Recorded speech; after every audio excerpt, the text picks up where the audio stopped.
All right, and then for this final segment of this recording, we're going to be talking about Tommy Pham and Trent Grisham.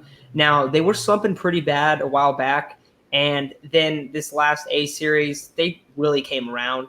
Both of them, we got to see Pham, generate his on base, machine, and we've seen that he is that guy. And the same thing goes for Trent Grisham, but both these guys had been slumping, and people were kind of starting to get, I think, a little bit too upset about it.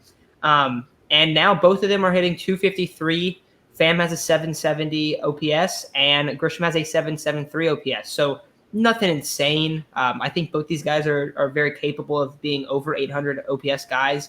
Grisham obviously a much better fielder than Tommy Pham, but I think when these guys slump, I think everyone needs to kind of calm down a little bit, because you saw them slump a little bit this past time, and people are like, "Oh my God, bench him, get him out of the lineup," and everyone kind of freaked out a little bit. Even when they slump, they still walk 10% of the time. They still get on base. And we were talking about it with Trent Grisham before. He was hitting 180 for a whole month, and he was still getting on base 280, 290. If you remember a few years ago, that was the Padres' second best guy was getting on base 290. So he's still providing value.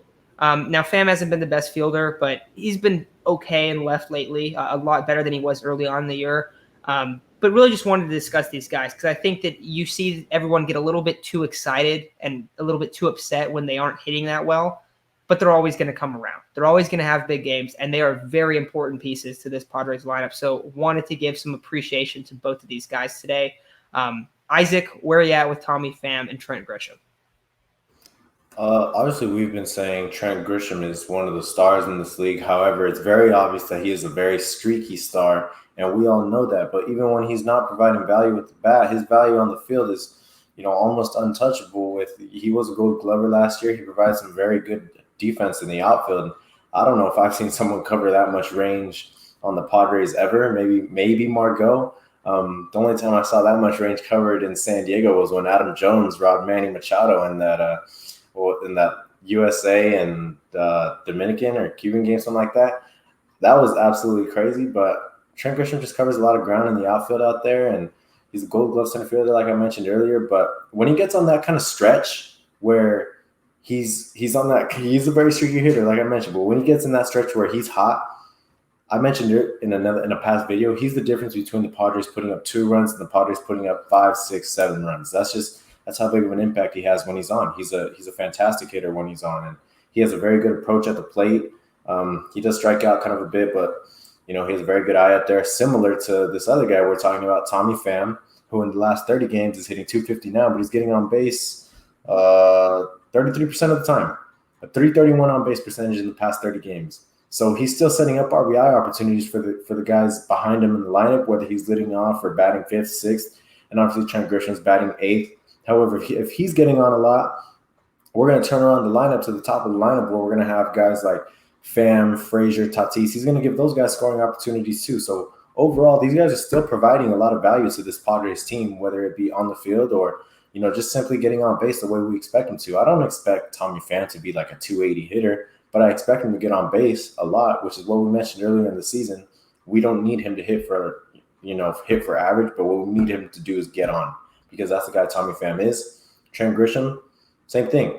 We need him to hit around 260, 270, hit some bombs, provide that Gold Glove outfield, and just, he's also a really good base runner. Overall, both of these guys provide a lot of value to the team, and I don't think that, a cold stretch should be, sit them, or I can't wait till Pham's traded. I can't wait till Grisham's traded. It shouldn't be like that.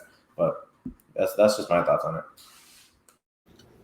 Yeah, that's exactly where I'm at too. Those two always walk. Grisham provides solid defense in center field. Tommy Pham has struggled sometimes defensively, but he's been a lot better as of lately.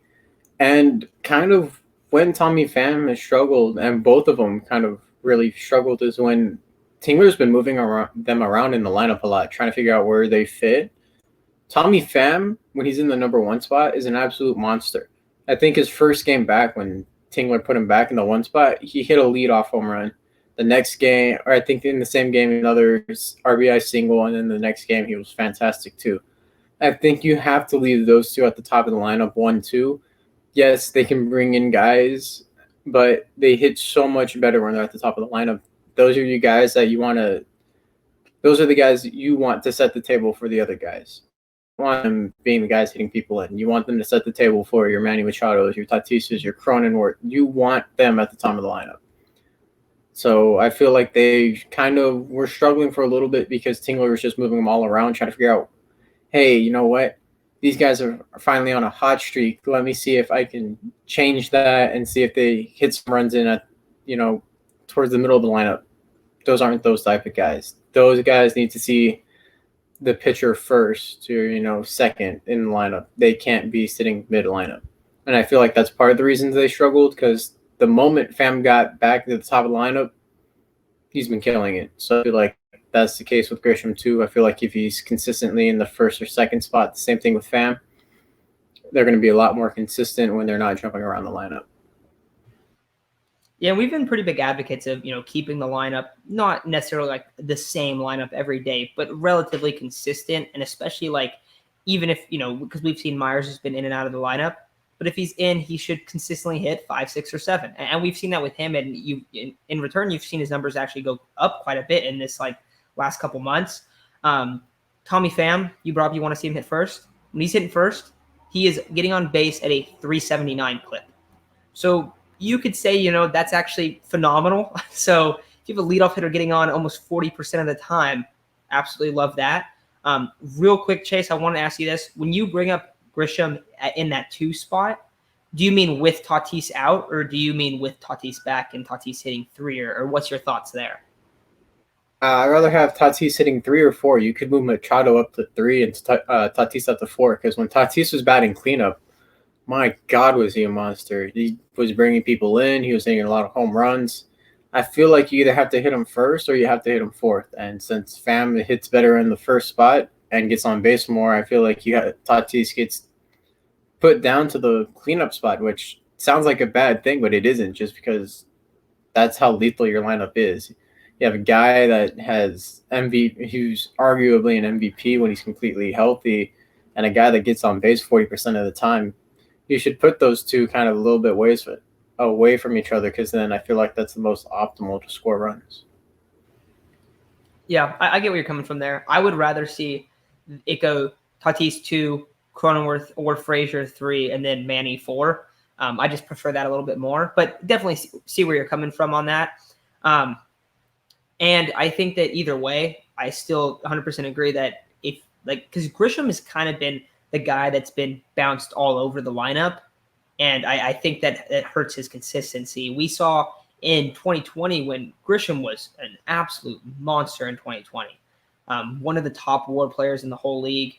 He was hitting pretty much exclusively 1, 8, or 9. And obviously the DH was in play then.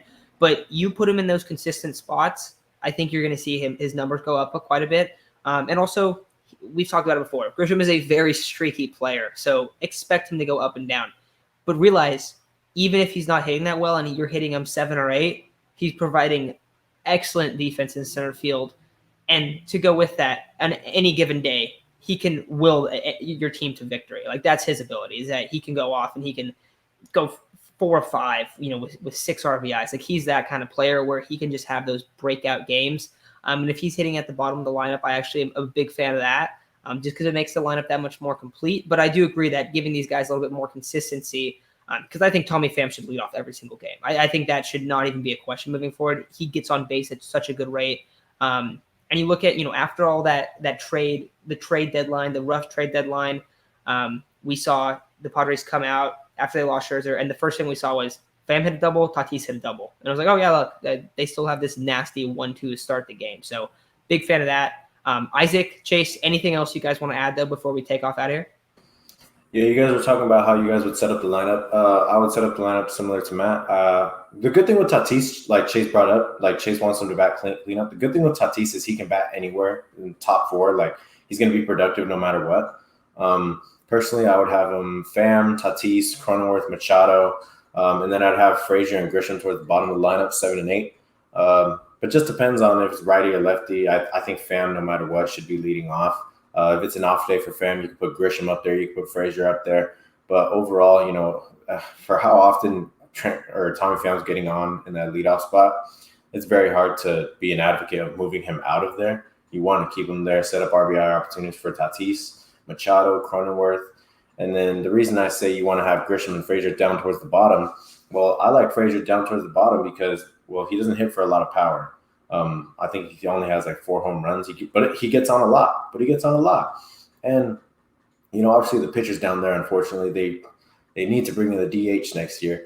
But when that DH is in next year, you're going to have, you know, maybe possibly the 7, 8, 9 getting on a ton with Grisham, Frazier, and whoever else is there. And that's when you set up the RBI opportunities, those grand slam opportunities for Fernando Tatis, Jake Cronenworth, Tommy Pham at the top of the lineup. So getting guys down in the bottom of the lineup that get on a bunch to set up those guys at the top of your lineup that hit bombs, I think that's going to be key.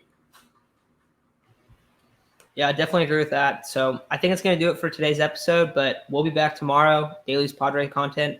And that's going to do it. So thanks everyone for listening, and we'll talk to you guys very soon.